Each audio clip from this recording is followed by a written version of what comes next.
to do an update on a video that I did quite some time ago about connecting with loved ones on the other side. It's something that I know many people are interested in, if not simply because in our lifetime we will lose people that are close to us. So I think it is a topic that interests many. And I wanted to do an update on this because since the time that I did the first video, I think I've come quite a way personally. But before I get into it, I again want to emphasize this to you, that this is my choice, my point of view. This is where I've come to, and you will more than likely have different opinions about this, different thoughts about it. I had been hesitant about actually doing this episode because, well, as most of you know that have been on my channel and been listening to my channel, I recently lost a friend, an old childhood friend. What I haven't talked about is that another childhood friend had also passed away, and I simply wasn't as close to this individual as I was to the other person, the person that I did a video tribute to. But these are two people that I met when I first came to Northern California from Chicago. And I have to say, the first really close friends that I had in Northern California at the time, I think I was fairly close to both of them. And so it brought to mind my own mortality, as what happens many times with people when we lose people, especially our contemporaries, people that were friends with us and people that are around our same age. We begin to realize that, obviously this life is limited and at some time we're going to go. So it made me think about a lot of things.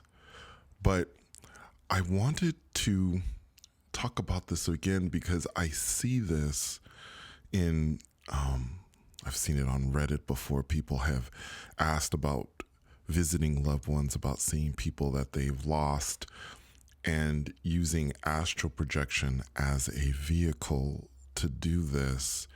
And I was of the opinion in the very beginning that this was a way to do it, a way for me not only to visit people that I had lost, but if I had friends who wanted to pass a message on to a loved one, that I could do that. But again, my opinions have changed over time, and that's simply because I've had certain experiences that have brought me to that. So let me get into, because on the last video that I did on contacting loved ones, it was more my experiences and my journey into this. Now I would like to maybe assist people as much as I can, those who want to do it, because at no time am I going to tell you don't do this, and you will never hear me on this channel say that just about anything. Don't do such and such, because I feel that, hey, we're all gonna make our own choices. What I simply want to do is provide you with as much information as I can to help you make the right choice for yourselves. So let's kind of begin at the beginning. Let's picture for a moment, and I know it's very difficult, and I'm certain that people have already lost people that are close, but let's picture for a moment that, you've lost someone very close, whether it be a parent, a loved one, a friend, a boyfriend, girlfriend, husband, wife, whoever, partner, whomever. And the whole approach in the very beginning, before you even decide to leave your body and to make this attempt. My recommendation in the very beginning, if you're going to do this, if you're going to make this journey, is to first get rid of every expectation that you have inside. Just throw it away. Throw it away, because it's probably not going to be exactly what you think it's going to be. Now, there may, and there probably are going to be people that are going to have their expectations met 100%, perhaps. But I must tell you that in my case, it was so different than I thought it was going to be. So different. I would want you to get rid of those expectations and be open-minded. I mean, I remember connecting with my grandmother who had passed. I don't think I was expecting, when I connected with her spirit being, that she was going to be a little girl. She looked like she was maybe 10 or 11 years old at the time.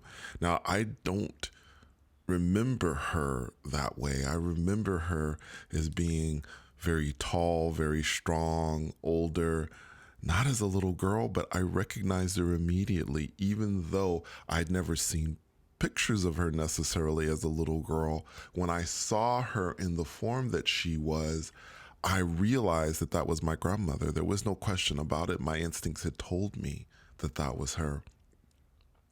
But that's one example. Your loved one may not look the way you remember them looking. Keep that in mind. Now, the approach to leaving your body, and this is assuming that you have learned really to leave your body and that you have some sort of control over that experience, which is a whole nother thing, leaving your body and being able to do that. My suggestion is, well, I have a few suggestions here. First of all, I would lean on your guides if you have a relationship with them, and I think everyone that leaves their body should have some relationship with their guides. I think this is a very important thing. That's the number one thing. Have a relationship with them and perhaps ask them to help you to get to that loved one. But the other thing is, when I visited my grandmother and when I visited others or attempted to visit others, I used the power of traveling through the power of thought, which I've talked about. And it's a very simple thing. You just, as soon as you leave your body, you picture that person. By the way, I want to tell you, the stronger the connection that you have with this individual, probably the easier it's going to be drawn to that person, to that individual. Connection does matter. This is why if you want to find a stranger or some celebrity or something like that that's passed away, you may have a difficult time doing that because you don't have an emotional connection to them. I found that having an emotional connection is a very, very important thing, and it makes it much easier to get there. So you might want to focus on the love that you have for that person. Remember them. Love is a very, very important thing and will draw you there quite quickly. The emotion that I would advise against would be desperation. In a previous video, I talked about attempting to visit a cousin that had passed, and that I was in desperation in that moment. And when I had reached out, I was thinking, of course, that I had taken the hand of my cousin, but it didn't end up being the hand of my cousin. It was some other being. Now, I, shook that being off and returned to my body. But it is important for you to understand that there are beings that are attracted to things like desperation, feelings of, again, we've talked about fear before. Fear is another thing, that there are beings that are very much attracted to that. Hate, things like that. There are beings that are attracted to those things, and those aren't beings that you want around you. But again, I want to emphasize to you so that those of you who are listening to me might not be frightened, because that's the least thing I want to ever do to anyone on my channel. I want to make sure you understand you are in control. It is your emotions, the things that you are feeling. And if you put those things out there, yes, you can attract certain beings. But again, if you focus on the love, and this is the most important thing I'm going to tell you about this, if you do wish to visit that loved one, you must focus on the love. Don't even focus on the sadness. I know that there's a sadness that's attached to it, but don't focus on the sadness. Focus on the love. And my belief is you will be attracted. You will be drawn to them. And the reason why I say this is because it has worked for me. So guys, I wasn't planning on breaking this up into different parts, but I think I'm going to do a part 2 because I'm looking at the length right now. I want to do a part 2, and in part 2 of this connecting with loved ones on the other side, this update that I'm giving you, I'm going to talk about looking at things from the point of view of the spirit being that you may be trying to visit. So that will be my next video. Thank you so much for coming on another journey with me. And until next time, take care.